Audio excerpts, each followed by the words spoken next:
Yes, it's like a Jane Austen novel with less courses.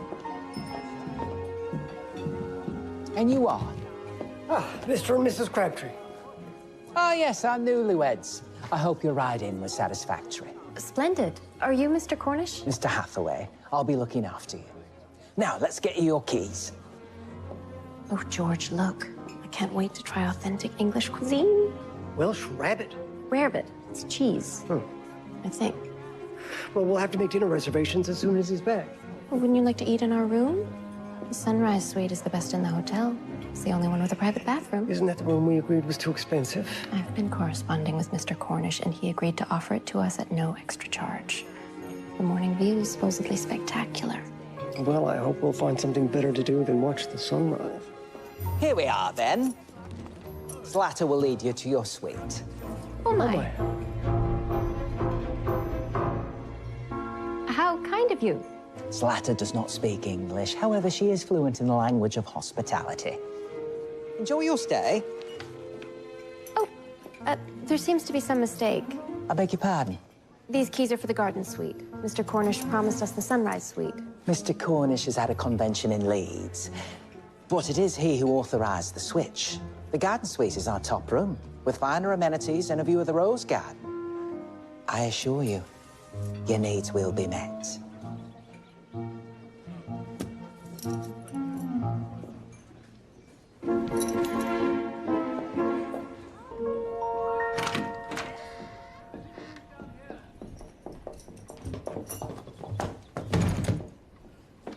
You're welcome.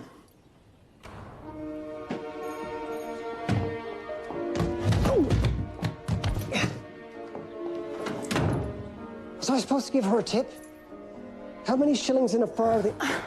What's wrong? This bed feels lumpy, and those creatures are ghastly. Well, you'll feel better once you take in the rose garden. Come on.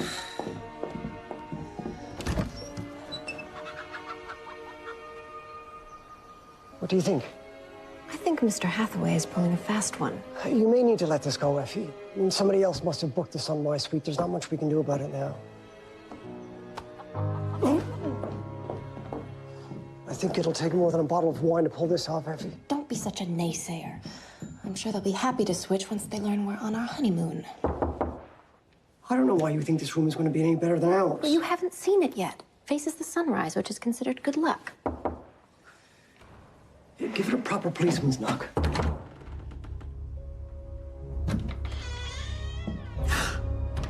George, he's dead. Not so lucky after all.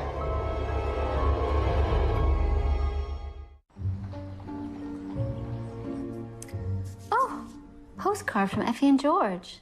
Oh, where are they now? They've left Paris and they're due to arrive in Hampshire today.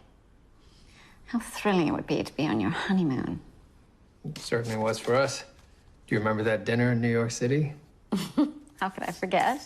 We couldn't keep our eyes off each other. So much so we almost didn't notice the Oysters Rockefeller arriving. I suppose it's hard to keep that kind of passion alive. What with Susanna and work.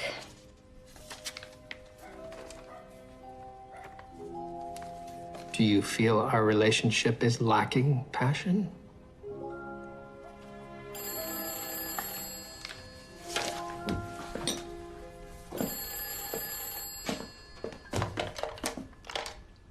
Hello. Yes, it is. I'll be right there.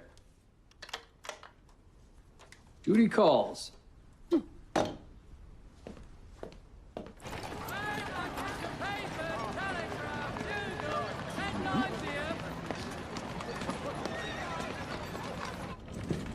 Excuse me, miss. I'm looking for room 415. The man who died? Yes, you've heard. I alerted the front desk when he wouldn't answer the door.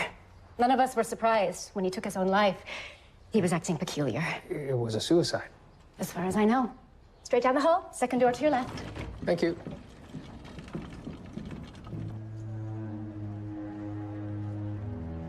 This one seems rather obvious. An overdosing? Based on the empty bottle of laudanum and the excess fluid in his throat, I'd say yes. Do we have a name? Nathan Cumberland, sir. He arrived last week from Thunder Bay. Told everyone in the hotel that his ship had finally come in. Meaning? Some real estate deal, sir. Poor man thought he had tripled his money. He was buying his fellow guests drinks all week and boasting about finally making his wife and child proud. And his arrangement soured. Apparently the check he received was fraudulent and his investor flew the coop. The other guests noted a concerning change in his demeanor after that. Henry, does this man look familiar to you? Nope. Should he? I don't know. Sir, this is Dr. Bellows. He was with the victim when he perished. You're a doctor? Yes. Yes, I'm staying at the hotel. They knocked on my door when they found him. I did everything I could.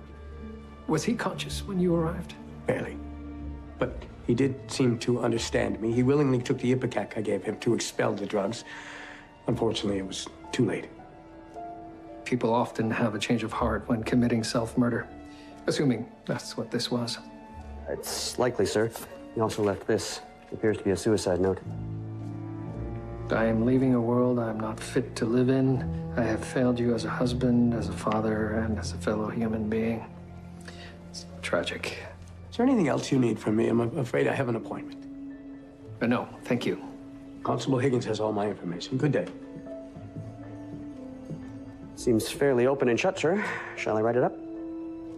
Not quite yet, Henry. There's something I'd like you to do for me.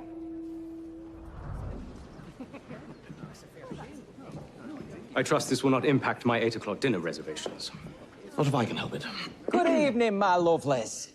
I'm sure we've all heard about the incident, but I can assure you everything is fine. His name was Arthur Furlong, a regular at this hotel. It appears he died in his sleep, and his family has been informed. Please enjoy some of our famous house sherry. Compliments of the hotel. And please, let's relax and put this mess behind us. Good gracious. People drink this of their choice. Do you think there's a killer among us? A killer? Effie, did you not just hear what the man said? Oh, come now. You really believe he died in his sleep? He couldn't have been a day over 50. People can die at any age. Mr. Hathaway is clearly in on it. In fact, now that everyone's mingling, it's a perfect time. Perfect time for what? To sneak into the room and poke around. Effie, I'm an officer of the law. Exactly. All the more reason. If there's a cover-up afoot, it's your duty as an investigator to follow up.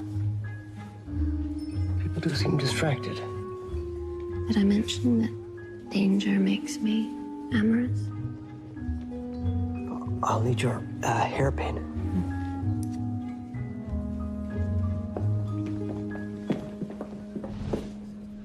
Never seen him before. Are you certain? Yes. Why not just close the file and be done with it? Poor bugger clearly offed himself. He was supposedly swindled by an investor in a real estate scam, but I found no paperwork on his person or any sign of the investor. You think there was no investor? Or perhaps there was, but he removed any evidence to cover his tracks. Sirs, I've searched our files and found no Nathan Cumberland. In fact, there's no record of him anywhere. But in good news, there's a new meat pie shop on Colborne. May I break for lunch? Actually, I need you to pay a visit to Mrs. Hart at the morgue. The meat pie shop's in the opposite direction, sir. You might want to hold off on lunch. I need you to lift finger marks off a corpse. Oh.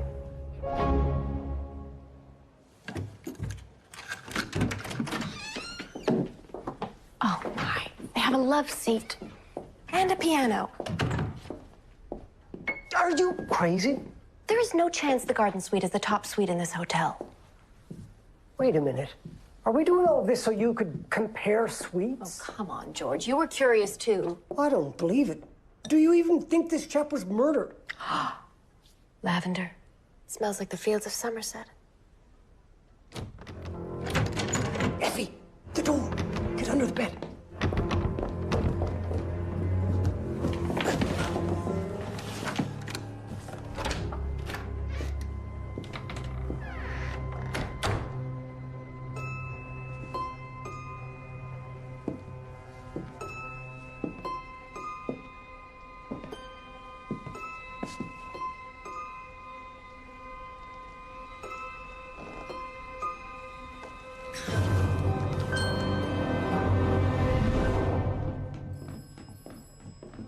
Henry, did you get the finger marks? Yes, sir. And you were right. Nathan Cumberland is actually Harvey Knowles, and we do have a file on him. Guess who opened it? Afternoon, Detective. You know perfectly well I'm no longer a detective. I do indeed, but I'm hoping I can convince you to play one, at least for an afternoon.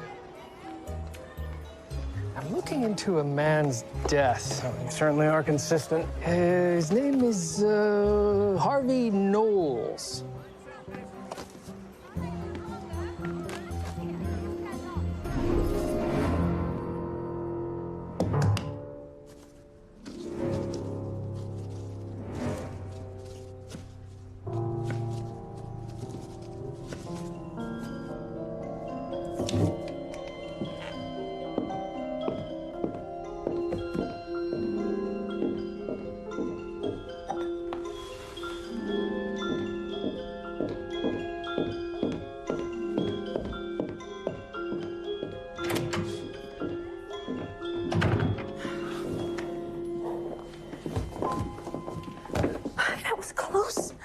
Who was that? Why did he have a gun? What was he doing in here? George, look. The lavender soap, it's gone. I suppose even murderers want a supple scent to their skin. Oh my God. This is so exciting. Feel my heart, it's pounding.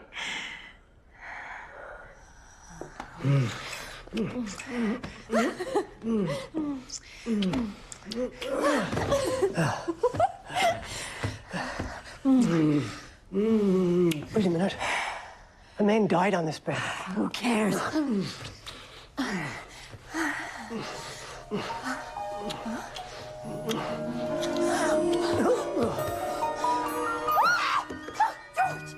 That wasn't there before.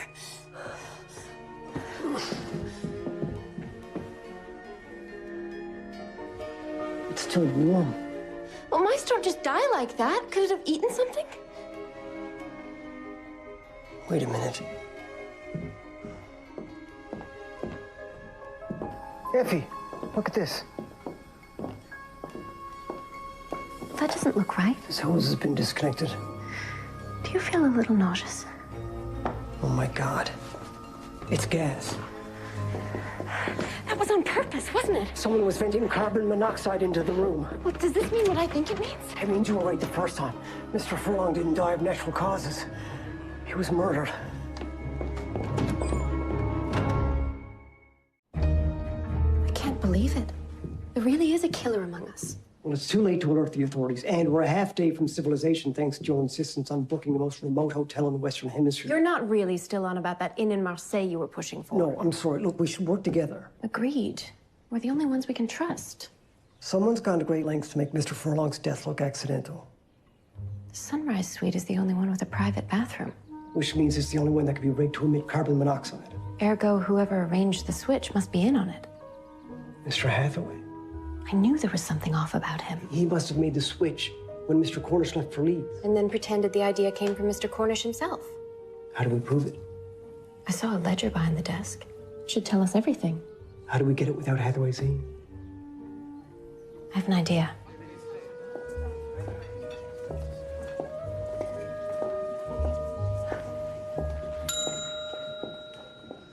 Mrs. Crabtree, are you enjoying the splendors of the garden suite? Oh, indeed, indeed. Now, who's this? That's Mr. Cornish.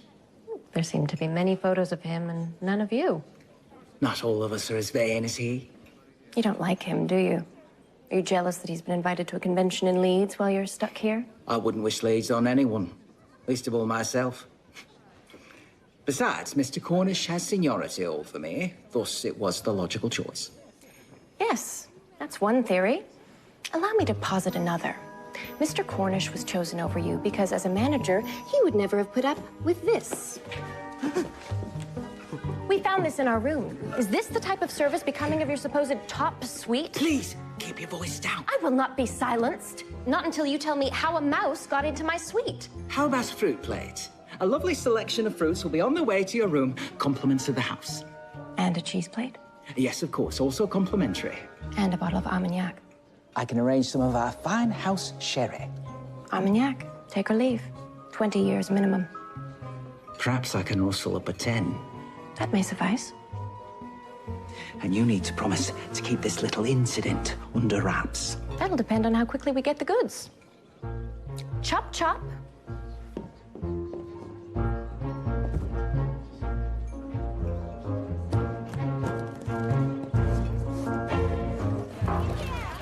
I employed Harvey Knowles on occasion as an informant. He used to run swindles. Knowles was a con artist. A charming one at that. Surprised to see him die this way. You don't believe Knowles took his own life? I don't believe Knowles would have fallen for a real estate scam. What makes you so sure? Well, he would have known what a fraudulent check looked like because he ended up running a fraudulent check scheme himself, which was rather out of character. How so? Knowles and his former partner in crime, Bernadette Childs, had a code in which they only swindled those they felt deserved it. They parted ways years earlier. Did he find another partner? If he did, that's news to me. Knowles was a solitary figure who kept to himself, and I haven't seen him in over a year. Well, surely he must have a more current acquaintance that could help us. No one I know. Although, I do recall a wealthy woman he was courting. What was her name? I'm sure I wrote it down somewhere. No, she'd be of little use.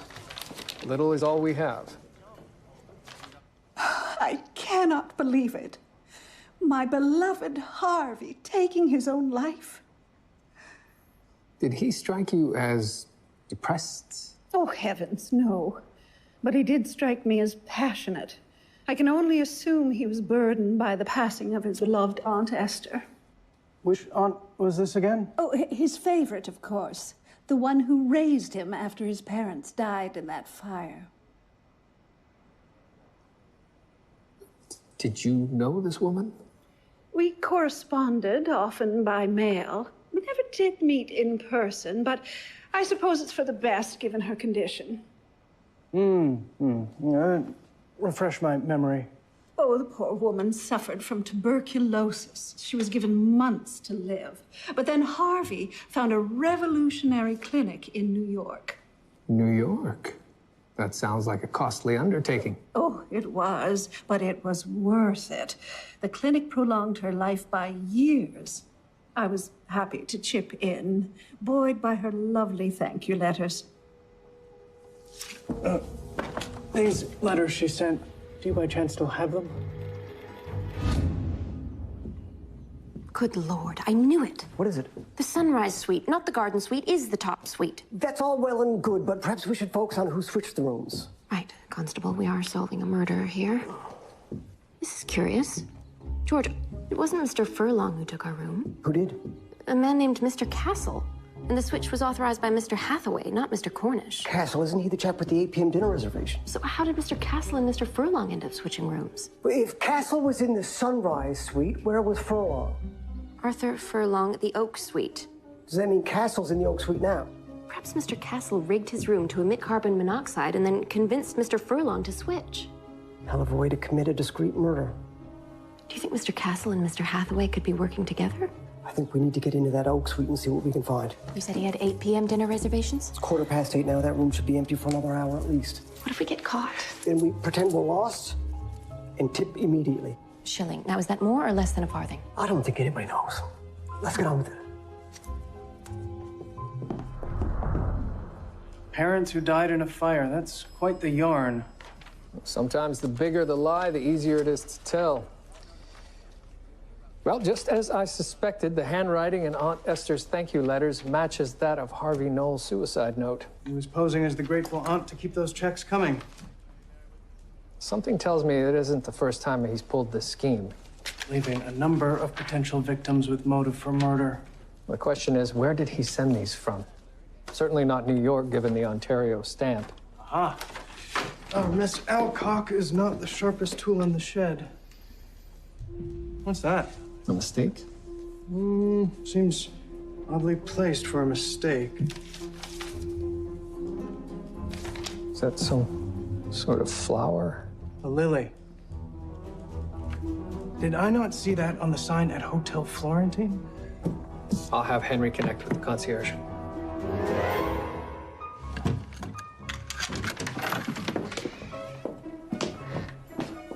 Oh, that is so not fair. This this room as a chaise lounge. Effie, focus. Right. Do you see anything unusual? Only that Mr. Castle has exceptional taste in clothes. This is one of the most finely tailored shirts I've ever seen. Feel this.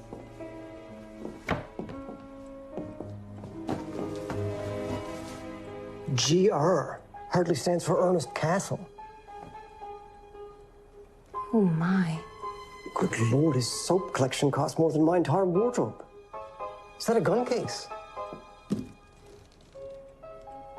Where's the gun? What a tragedy. Poor Granville. Granville. Granville? Oh, Granville Barrington. He was a favorite guest at the Florentine. Every guest was charmed and delighted by him. He was quite a character. When did he stay there? It must have been 2 months ago. He came in to cash in on a real estate deal, but unfortunately, the investor bamboozled him. Let me guess, he gave Granville a fraudulent check and left town? Why, yes. He took it very hard. He tried to end his own life. We are all very grateful there happened to be a doctor at the hotel. Who administered ipecac in order to expel the laudanum he'd ingested? Right again. It was quite the scene. Everyone was grateful to see Granville survive. The doctor even spearheaded a charity drive to get him back on his feet, and everyone chipped in. The doctor who gave him the ipecac, do you remember his name? Bellows. Dr. Gordon Bellows. What's your business with Mr. Castle? Well, you know, really, we were just interested in the layout of the room, and oh, you should see the soap.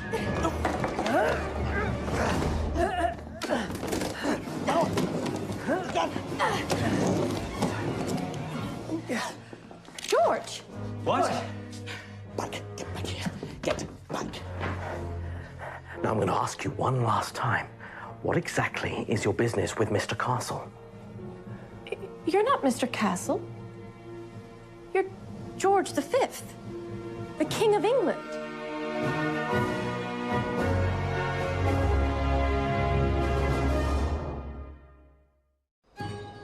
GR, George Rex for the King. That's why you had those initials in your undergarments. You saw my undergarments? I can't believe we're sitting here with the King of England. Keep your voice down. He is the king, and he could have you charged with treason. So what are you doing in Hampshire? I am much more interested in why the two of you are here. Well, we came for the lovely foliage and the world-class buffet. I mean, why you are here in my room. Your Majesty, please accept our humble apologies. I'm George Crabbtree with the Toronto Constabulary, and I'm here on honeymoon with my wife, Effie. You're a police officer. In Canada, that's right. Police or no police, you still need to explain why you are in my room. Well, the truth is, Your Majesty, we found evidence that Arthur Furlong, the man staying in the Sunrise Suite, was murdered. Carbon monoxide. Somebody tampered with the gas heater in his ensuite bathroom. We were curious only because we were initially assigned that room. If this is true, Your Majesty, our worst fears are confirmed. What you're about to hear must be kept in the strictest of confidence, by order of the Crown. Yes, Your Majesty. The reason my valet Wadsworth and I are traveling incognito is to visit my troubled son, Edward, who is honing his academics at a special school in Portsmouth.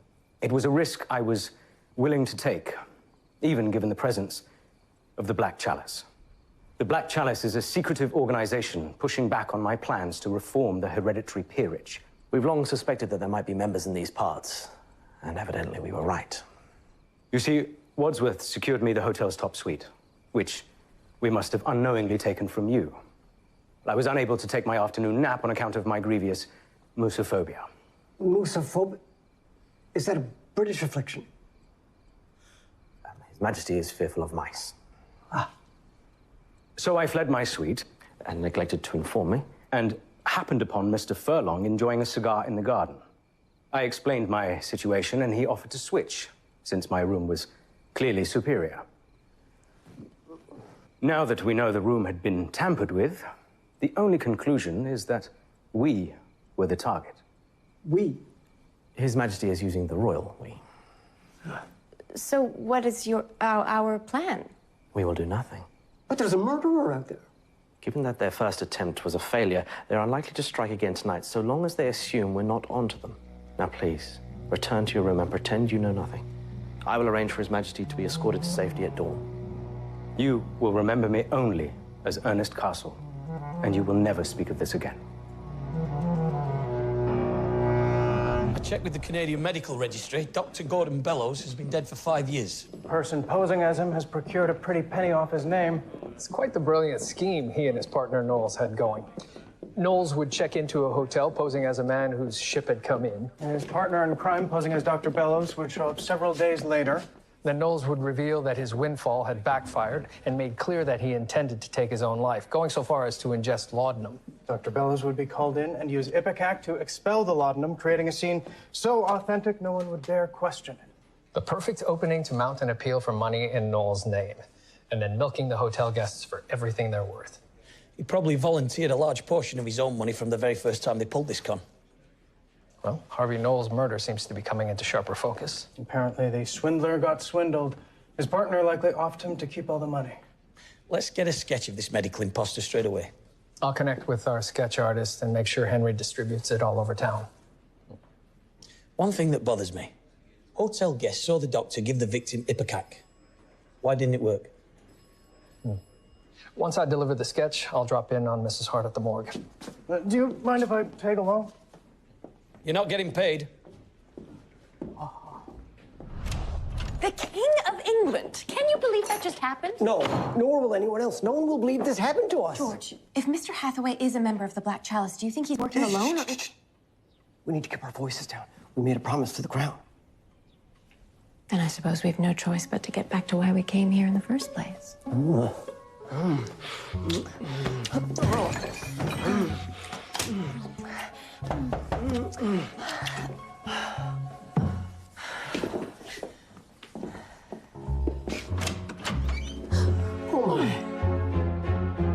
As suspected, his blood was saturated with opium and alcohol, the main ingredients in laudanum. Why wasn't it expelled? Witnesses saw Knowles be administered ipecac. They might have seen him take some kind of syrup, but it wasn't ipecac. I found traces of starches and sugars, nothing else. Could our fake doctor have switched the ipecac for a placebo syrup? If he did, he's guilty of murder.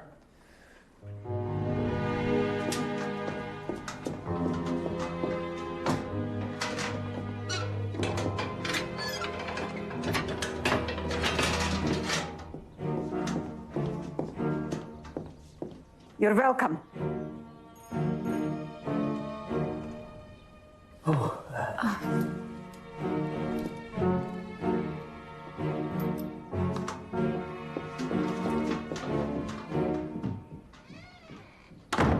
Hathaway can't be working alone. I bet she's in on it. Maybe they're all in on it. Should we follow her? Julia?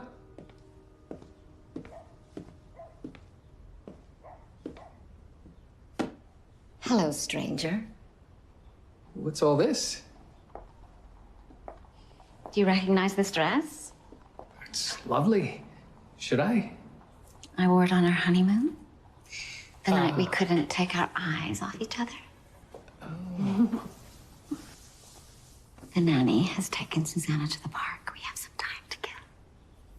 Oh, Julia, I must admit, you've caught me off guard.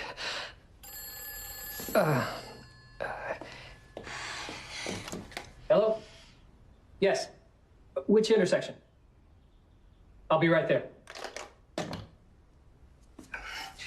Julia, a man matching Dr. Bellows' description has been spotted.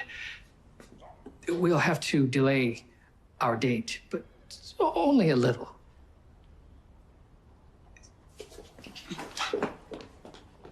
It was there, in the ruins of Thebes, where we found the lost tomb of Asclepius and discovered the healing properties of its sands.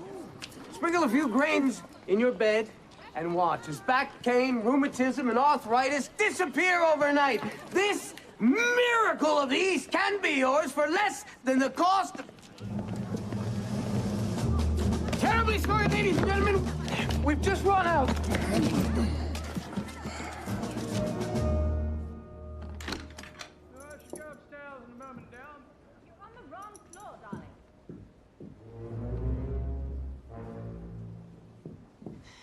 Seems curious that they need to lock the coal room. Unless it serves some other purpose, like secret meeting room for the Black Chalice.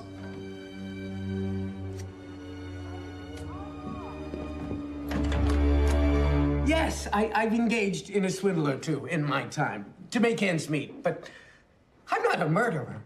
You gave your partner a benign syrup when he was expecting ipecac. Harvey was like a brother to me. Why would I want him dead? To reap his half of the profits, for starters. We were going to pull our hotel con in every province in the country, and we hadn't even finished Ontario yet. Yes, Detective Harvey was a financial windfall to me, but more important, he was my best friend. I am as devastated and confused by his death as everyone else is.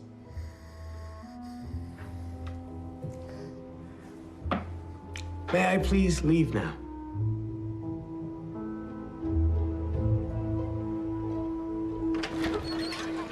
Thank you, gentlemen. I think I can take it from here. Off he goes to swindle again. Most likely. You have to admit, his story rings true. I don't disagree. Why go through lengths to switch the ipecac when he could have ignored the call in the first place? Unless someone else switched it without his knowledge. But who would have access to his room? Friend? Perhaps this warrants another visit to the hotel.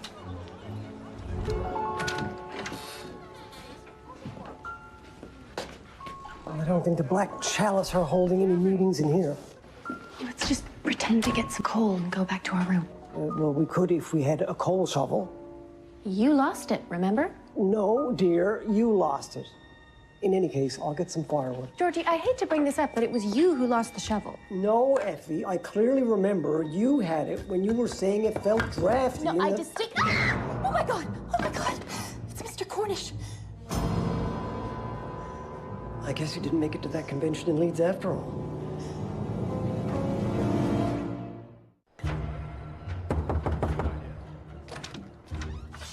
Your Majesty. Mr. Castle, we hate to bother you, but we've got a bit of a situation. This had better be good. While collecting firewood, my wife and I discovered the body of Mr. Cornish. The day manager? No, he's at a convention in Leeds. No, he's in the coal room. He's been garroted. Proof positive that Mr. Hathaway is a member of the Black Chalice. And Slaughter, too, no doubt. She had a key to the room. I reckon the whole hotel is in on it. Oh, this changes everything. The assailants are going to know that we're onto them. This may trigger a response. We need to leave now. Agreed. But Mr. Hathaway is likely to be Black Chalice. You two newlyweds are going to need to help us by creating a distraction so that we can slip away to the stables. How are we supposed to do that? What, a petty hotel squabble should do the trick. 10 minutes tops is all we need, but it'll need to feel authentic. Can we count on you two? I don't understand. I thought Mr. Cumberland took his own life. His name was Harvey Knowles, and all is not what it seems. We need to know who among your staff would have access to room 415. This is a small private hotel, and I run a very tight ship. The only ones with access would be myself and my cleaner, Mabel, and I, for one, never left my desk. Well, then we'll need to speak with your cleaner. I ran into her the morning that Mr. Knowles' body was found. Of course. She's right over there. Mabel? A word? Oh, this is not the woman that I met. Do you employ a different cleaner? Not for the last 20 years. The Crabbtrees. How delightful. Did you enjoy the Armagnac? Oh, do not play nice with us, Hathaway. We were shocked to learn that the garden suite is not, in fact, your top suite, and we demand to know why you gave it away to Mr. Castle. Yes, we're oh so upset. And when I say we, I of course mean her. Are we not a unified front on this? Unified. Oh, good Lord, George. Why did I ever marry you? No, I don't know. That's a good question. If you love this sunrise suites much, perhaps you should marry Nothing to it. say. Have you lost your mind like you lost your little shovel? Carry on. Oh, yes, lost the shovel. I'm the loser of all things, Yes, you aren't I? lose things, George. You're about to lose the best thing that ever happened to you. Oh, well, maybe that wouldn't be such a bad thing to lose after all. I didn't mean that last part. Urgent message from Mr. Castle. Wadsworth is compromised. It wasn't supposed to get messy like this. All I had to do was authorize a room change, and they would do the dirty work. Oh, well. In for a penny, in for a pound. Found the shovel. Effie, a telegram came through. Wadsworth is in on it. We need to warn the king. Yes, a much more delicate nose. How's this? That's it. Let's get this picture up all over town straight away. That may not be necessary. That's Bernadette Childs. Harvey Knowles' former partner? Yes, and I know where I might find her.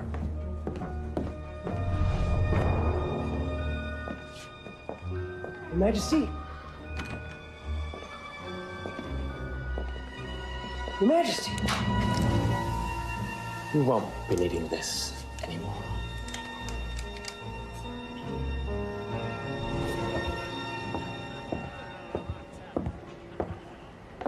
Old habits die hard, huh, Bernadette? Hello, Llewellyn. How'd you find me? Every creature has a modus operandi, even a rat. Is that all I am to you? A rat? I was your most valuable informant. We had interesting conversations back in the day. Me and you. And Harvey Knowles, fellow con you once called a friend. Why did you do it? Harvey broke the golden rule. A con capitalizes on greed, lust, vanity, but never human kindness.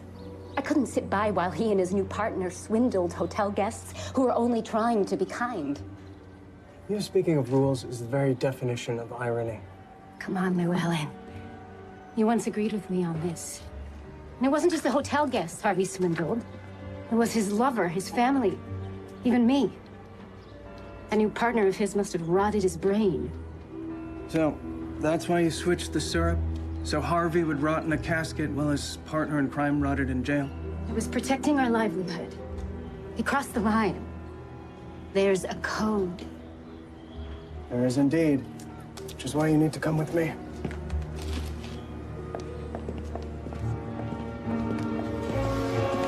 Thank you for the gun, Mr. Crabtree. I'm so sorry you're about to use it to unknowingly assassinate the king. You know, I wasn't sure what to do with you two at first. And then the perfect narrative presented itself. An epic fight over the Sunrise Suite. That'll never work. You'd have to kill us too. Precisely. Oh.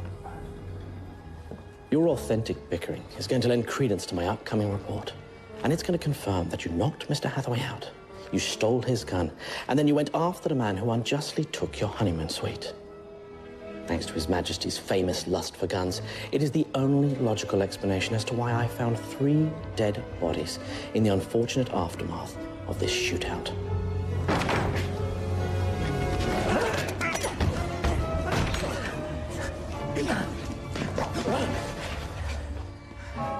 You're welcome.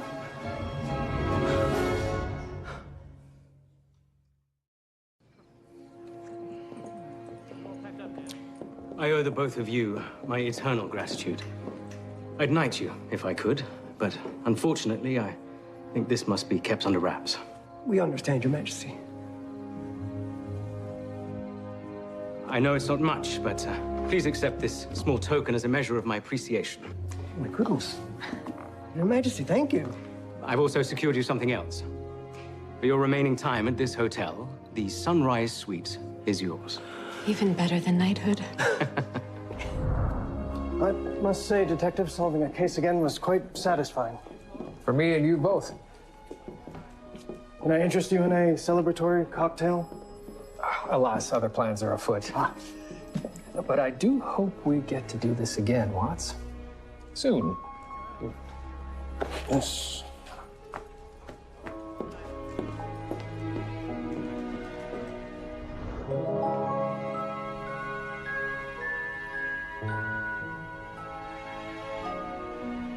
Told you this suite was lucky.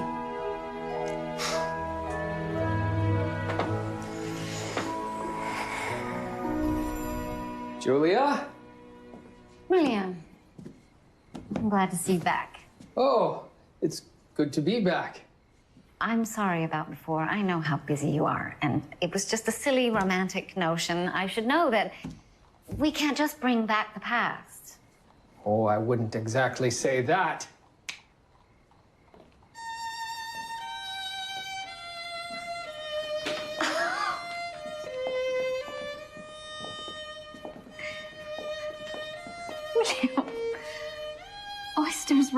color. Like our honeymoon dinner in New York. Only this time we'll definitely notice them arriving. You remembered our song? Of course. It was the greatest night of my life. Well, the night is still young.